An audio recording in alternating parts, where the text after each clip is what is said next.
Hi dears, welcome back to my channel. അപ്പോൾ ഇന്ന് ഞാൻ തയ്യാറാക്കിയിരിക്കുന്നത് അടിപൊളി തിക്ക് ഗ്രേവിയോട് കൂടിയ ഒരു ചിക്കൻ കറിയാണ്. അപ്പോൾ നമുക്കതെങ്ങനെ തയ്യാറാക്കണമെന്ന് നോക്കിയാലോ. അപ്പോൾ ഇതിനായിട്ട് 1.5 കിലോളം ചിക്കനാണ് എടുത്തിരിക്കുന്നത്. അതിലേക്ക് 1/2 ടീസ്പൂൺ മഞ്ഞൾപ്പൊടി, 1 ടീസ്പൂൺ കുരുമുളക് പൊടി, ആവശ്യത്തിന് ഉപ്പും, അതോടൊപ്പം തന്നെ ഒരു 3 ടേബിൾ സ്പൂൺ ഇഞ്ചി, കറിവേപ്പില, വെളുത്തുള്ളി പേസ്റ്റ് അതുകൂടി ചേർത്ത് നന്നായിട്ടൊന്ന് മാഗ്നേറ്റ് ചെയ്യാം. അപ്പോൾ മാഗ്നേറ്റ് ചെയ്യുമ്പോൾ നാരങ്ങയും കൂടി ചേർക്കാനായിട്ട് ശ്രദ്ധിച്ചോളൂ. അപ്പോൾ ഇനി നമുക്കിതൊരു 10 മിനിറ്റ് വെക്കാം.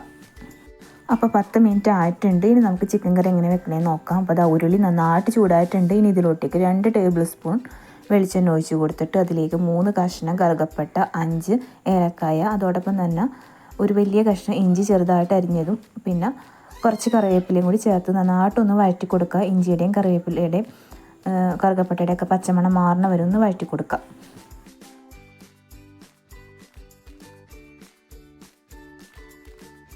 അപ്പോൾ ഇഞ്ചിയുടെയും കറുകപ്പട്ടയുടെയും ഒക്കെ പച്ചമണം മാറിയിട്ടുണ്ട്. ഇനി ഇതിലോട്ടേക്ക് 1/2 ടീസ്പൂൺ ജീരകം കൂടി ചേർത്ത് കൊടുക്കുക. അതോടൊപ്പം തന്നെ 5 പച്ചമുളക് നീളത്തിലരിഞ്ഞതും കൂടി ചേർത്ത് ഒന്ന് വഴറ്റി കൊടുക്കുക.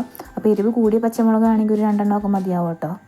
പിന്നെ അതിലോട്ടേക്ക് ഒരു 6 വലിയ സവാള നീളത്തിലരിഞ്ഞതും കൂടി ചേർത്ത് നന്നായിട്ടൊന്ന് വഴറ്റി കൊടുക്കുക. അപ്പോൾ പെട്ടെന്ന് വഴറ്റാനായിട്ട് ഞാൻ ഇതിലോട്ടേക്ക് ആവശ്യത്തിന് ഉപ്പ് ചേർക്കുന്നുണ്ട്. അതോടൊപ്പം തന്നെ ഒരു 1/2 ടീസ്പൂൺ മഞ്ഞൾപ്പൊടിയും കൂടി ചേർത്ത് കൊടുത്തിട്ട് നന്നായിട്ടൊന്ന് ഇളക്കിയിട്ട് ഒരു 10 മിനിറ്റ് മീഡിയം ഫ്ലെയിമിൽ വെച്ച് അടച്ച് വെച്ച് വേവിക്കാം കേട്ടോ.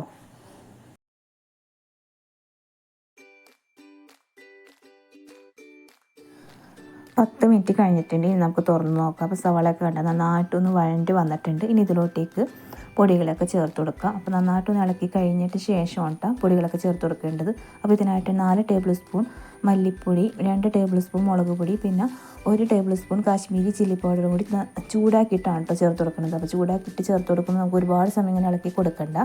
അത് പൊടികളൊക്കെ ചേർത്ത് കൊടുത്തതിന് ശേഷം നന്നായിട്ടൊന്ന് ഇളക്കി കഴിഞ്ഞതിന് ശേഷം 2 വലിയ തക്കാളി അരച്ചത് കൂടി ചേർത്തിട്ട് തക്കാളിയുടെ പച്ചമണം മാറുന്ന വരെ ഒന്ന് ഇളക്കി കൊടുക്കുക. ഇതൊക്കെ മീഡിയം ഫ്ലെയിമിൽ വെച്ചിട്ട് വേണം കേട്ടോ ഇളക്കി കൊടുക്കാനായിട്ട്. അപ്പോൾ സവാളയൊക്കെ ഇളക്കി കൊടുത്ത് കഴിഞ്ഞതിന് ശേഷം നമുക്കിതിലോട്ടേക്ക് ചിക്കൻ കഷ്ണങ്ങൾ ഇട്ട് കൊടുക്കാം. ചിക്കൻ കഷ്ണങ്ങൾ ഇട്ട് കൊടുത്തതിന് ശേഷം നന്നായിട്ടൊന്ന് ഇളക്കി കൊടുക്കുക. അപ്പോൾ ഏറ്റവും ഹൈ ഫ്ലെയിമിൽ വെച്ചിട്ട് നന്നായിട്ടൊന്ന് മസാലയൊക്കെ എല്ലായിടത്തും ആവുന്ന വിധത്തിൽ നന്നായിട്ടൊന്ന് ഇളക്കി കൊടുക്കുക. അപ്പോൾ ചിക്കൻ കഷ്ണങ്ങളൊക്കെ ഇളക്കി കൊടുത്ത് കഴിഞ്ഞതിന് ശേഷം ഇനി ഇതിലോട്ടേക്ക് ഒരു 2 ടേബിൾ സ്പൂൺ വെളിച്ചെണ്ണ മുകളിലോട്ടൊന്ന് ഒഴിച്ച് കൊടുക്കുക. എന്നിട്ട് ഒരു 1/4 ഗ്ലാസ് ചൂടുവെള്ളം കൂടി ഒഴിച്ച് കൊടുത്തിട്ട് മീഡിയം ഫ്ലെയിമിൽ വെച്ച് അടച്ച് വെച്ച് വേവിക്കണം. അപ്പോൾ വെള്ളം ഒഴിച്ച് കൊടുത്തതിന് ശേഷം ഒന്ന് നന്നായിട്ട് ഇളക്കണം കേട്ടോ. എന്നിട്ട് നമുക്കിത് ഒരു മീഡിയം ഫ്ലെയിമിൽ വെച്ച് ഒരു 15 മിനിറ്റ് നമുക്ക് അടച്ച് വെച്ച് വേവിക്കാം.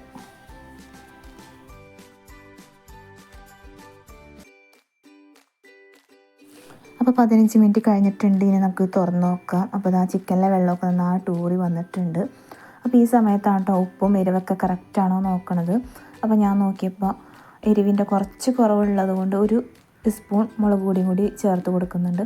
അപ്പോൾ മുളക് പൊടി ചേർത്ത് കൊടുക്കുമ്പോൾ ഇങ്ങനെ നന്നായിട്ട് ഇളക്കരുത് കേട്ടോ. അപ്പോൾ ഇനി ചിക്കൻ പൊടിഞ്ഞു പോകാൻ സാധ്യതയുണ്ട്. അപ്പോൾ എൻ്റെ മുകളിൽ കൂടി മാത്രമേ നമ്മളിങ്ങനെ പതുക്കെ ഇളക്കി കൊടുക്കാൻ പാടുള്ളൂ.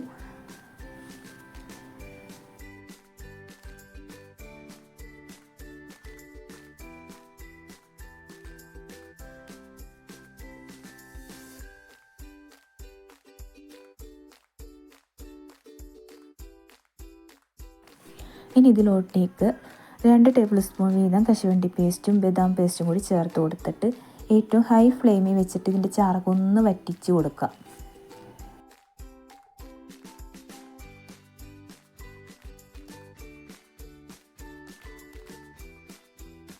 അപ്പോൾ അത് ചാറൊക്കെ ഒന്ന് വറ്റി തുടങ്ങിയിട്ടുണ്ട്. ഇത് കുറച്ചും കൂടി കുറുകാനുണ്ട്.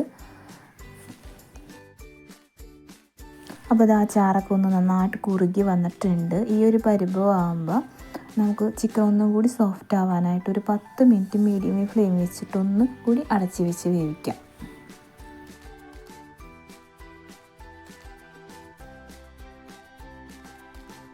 അപ്പോൾ 10 മിനിറ്റ് കഴിഞ്ഞിട്ടുണ്ടെങ്കിൽ നമുക്ക് തുറന്ന് നോക്കാം. അപ്പോൾ നമ്മുടെ ചിക്കൻ കറി സെറ്റായിട്ടുണ്ട് കേട്ടോ. അപ്പോൾ ഈ ഒരു പരുവമാകുമ്പോൾ നമുക്ക് ഗ്യാസ് ഓഫ് ചെയ്യാം. അപ്പോൾ ഗ്യാസ് ഓഫ് ചെയ്യണ കളമ്പ് 1/2 ടീസ്പൂൺ ഗരം മസാലപ്പൊടിയും അതോടൊപ്പം തന്നെ 1 ടീസ്പൂൺ കുരുമുളക് പൊടി ചേർത്തിട്ട് ഇളക്കി കൊടുത്തിട്ട് നമുക്ക് ഗ്യാസ് ഓഫ് ചെയ്യാം.